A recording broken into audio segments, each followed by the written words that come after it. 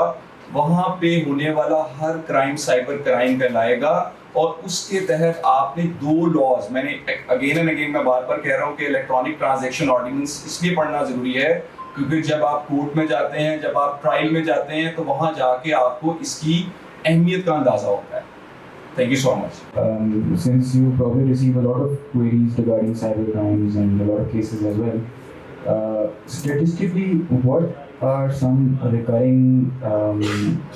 spoofing, hacking, financial frauds that you see in your practice? And if you could share any tips with the audience to avoid these hacks or these spoofing incidents happen to them? It's a very good question. میں آپ audience کی آسانی کے لیے بتا دیتا ہوں کہ کویسچن جو ہے وہ یہ ہے کہ اسپوفنگ یا پھر کون سے ایسے معاملات ہیں جو آپ بینگ اے لائر کورٹس میں سب سے زیادہ دیکھتے ہیں. ایک چیز میں بتانا چاہوں گا کہ آئی تھنک اگر میں نے کوئی 1000 سے اوپر کیس سائبر کرائم کا بینگ اے لائر ابھی تک کیا ہوگا, تو اس میں جو میجورٹی میٹرز میں نے دیکھے بینگ اے لائر وہ زیادہ تر خواتین کے ہراسمنٹ سے ریلیٹڈ تھے, جہاں پہ عام طور پہ ینگسٹرز اپنا ڈیٹا شیئر کر دیتے ہیں, during the relation ship share کر دیتے ہیں, دوستی کے درمیان شیئر کر دیتے ہیں, اور بعد میں بلیک میلنگ کے کیسز جو ہوتے ہیں, جو کہ سیکشن 21 جو میجورٹی میں دیکھا گیا, offence against the modesty of financial person. جیسے بھی کوشچن ہے ریگارڈنگ دا اسپوفنگ میں, چونکہ میں ایک سمجھتا ہوں کہ یہ بڑی ٹیکنیکل ٹرم ہے, بہت زیادہ انڈرسٹینڈنگ نہیں پائی جاتی, لیکن بزنس کمیونٹی میں اس کی انڈرسٹینڈنگ کافی زیادہ ہے, کیونکہ بزنس کمیونٹی میں یہ دیکھا گیا کہ زیادہ تر جو ای میل اسپوفنگ ہے اس کے تھرو بہت ساری جو بزنس انڈسٹریز ہیں ان کو نقصان پہنچایا جاتا ہے. Like I have in the beginning of my career ایک بہت اسی طرح کا کیس تھا جہاں پہ ایک غلط ای میل نے میرے کلائنٹ کو آئی تھنک 1.5 کروڑ سے زیادہ جو تھا وہ ٹرانسفر کر دیا اس نے غلط اکاؤنٹ کے اندر, اپنے کلائنٹ کو سمجھتے ہوئے کہ یہ میرا کلائنٹ ہی مجھے رسپونڈ کر رہا ہے. تو اسپوفنگ میں 2 کیٹیگریز آ جاتی ہیں, کال اسپوفنگ اور ای میل اسپوفنگ. اگر ہم کال اسپوفنگ کی بات کریں تو وہ آج کل بہت زیادہ ہمیں اس کے ایشوز نظر آتے ہیں, جہاں پہ آپ کو کالز آ جاتی ہیں, جہاں پہ آپ کو بعض کا یہ لگ رہا ہوتا ہے کہ آپ کسی دوست سے بات کر رہے ہیں. بیسیکلی یہ ماسکنگ ہوتی ہے, یہاں پہ آپ کو لگتا ہے کہ آپ کسی ایسے شخص سے بات کر رہے ہیں جس کا نمبر آپ کے پاس سیو ہے, جس کا نام آپ کے پاس سیو آ رہا ہے, بٹ ان ایکچوئل وہ شخص ہوتا نہیں ہے. اسی طریقے سے اگر ہم بات کرتے ہیں ریگارڈنگ دی جو زیادہ جو کیسز ہوتے ہیں اور جو دیکھنے کو ملتے ہیں وہ بیسیکلی فائنینشیل فراڈس کے بھی ہوتے ہیں, جہاں پہ یہ بہت سارے جو لوگوں کے ساتھ فائنینشیل کرائمس کمٹ ہو جاتے ہیں, آپ کے اکاؤنٹ سے پیسے چلے جاتے ہیں یا پھر آپ کو ٹریپ کر لیا جاتا ہے. بیسیکلی اس طرح کے میٹرز کے اندر 2 ہی چیز ہوتے ہیں جہاں جو ایموشنز ہوتے ہیں جن کا آپ کے پر اثر ہوتا ہے. ایک ہوتا ہے ڈر کہ اگر آپ کسی کے ساتھ انفارمیشن شیئر کر دیں, کہ آپ کو کوئی شخص یہ کہے کہ ہم بینک سے بات کر رہے ہیں تو آپ کا اکاؤنٹ آج بند کر دیا جائے گا اگر آپ نے انفارمیشن شیئر نہ کی, یا پھر آپ کو کوئی شخص جو ہے وہ کوئی لاٹری کا جھانسا دے دے کہ آپ کا انعام نکلا ہے. اور اس میں میں نے دیکھا زیادہ لوگوں نے اپنے پیسے ٹرانسفر کیے اس چیز کو سوچتے ہوئے, ہو سکتا ہے پیسے ڈبل ہو جائیں. تو اس میں 2 چیزوں میں سمجھتا ہوں کہ کیسز کی جو تعداد زیادہ ہے, جہاں پہ سوشل میڈیا ریلیٹڈ کرائمز, جہاں پہ لوگوں کو ڈیفیم کر دیتے ہیں, سوشل میڈیا پہ ان کے خلاف فالس انفارمیشن لگا دیتے ہیں, یا پھر آبجیکشنیبل مٹیریل لگا دیا جاتا ہے. اس میں جیسے بھی آپ کے لاسٹ بس میں اس میں بات کروں گا اویئرنیس کے حوالے سے. دیکھیں سائبر کرائم میں نے جتنا ابھی تک میری انڈرسٹینڈنگ ہے یا جتنا میں نے اس کو سمجھنے کی کوشش کی پچھلے چند ایک سالوں میں, تو مجھے ایک بات سمجھ آئی کہ سائبر کرائم میں سیلف اویئرنیس کا جو ٹاپک ہے وہ تمام چیزوں کو کور کر دیتا ہے اگر آپ صرف سیلف اویئرنیس کے اوپر ہی اپنے آپ کو ریسٹرکٹ کر لیں. سیلف اویئرنیس کیا ہے؟ آپ کو کوئی شخص کال کرے, آپ کسی کو کوئی میسج اپنا شیئر نہ کریں, کوئی کوڈ شیئر نہ کریں, کسی کے ساتھ کوئی امیج شیئر نہ کریں, کسی کے ساتھ کوئی ویڈیو شیئر نہ کریں, کسی پہ ٹرسٹ نہ کریں. آن لائن سائبر اسپیس کے اندر آپ اپنے آپ کو ریسٹرکٹ کریں to the extent of the people you know them, you know in reality, اور ان لوگوں کو ایڈ مت کریں جن لوگوں کو آپ نے کبھی زندگی میں ملے نہیں ہیں, جن کو آپ جانتے نہیں ہیں. ایک میں چھوٹی سی مثال دیتا ہوتا ہوں اپنے ہر ایک لیکچر میں. ابھی ایک شخص اگر یہاں پہ آ جاتا ہے اور وہ آ کے آپ میں سے کسی شخص سے آ کے بات بھی کرنا چاہے گا, تو کوئی بات آپ سے ڈسکس بھی کرنا چاہے گا, تو آپ اپنے آپ کو زیادہ جو ہے کمفرٹیبل لیول پہ جا کے اس کے ساتھ گفتگو نہیں کریں گے. لیکن آن دا سائبر اسپیس یہ دیکھا گیا, آن دا سوشل میڈیا یہ دیکھا گیا کہ لوگ بہت جلدی ٹرسٹ کر لیتے ہیں اسٹرینجرس کے اوپر, بہت جلدی ان کے ساتھ دوستیاں کر لیتے ہیں, اور اسی میں ہوتا یہ ہے کہ اب آپ کو یہ بھی نہیں پتا ہوتا کہ دوسرے اینڈ پہ جو جینڈر ہے وہ کیا ہے, اور آپ اپنا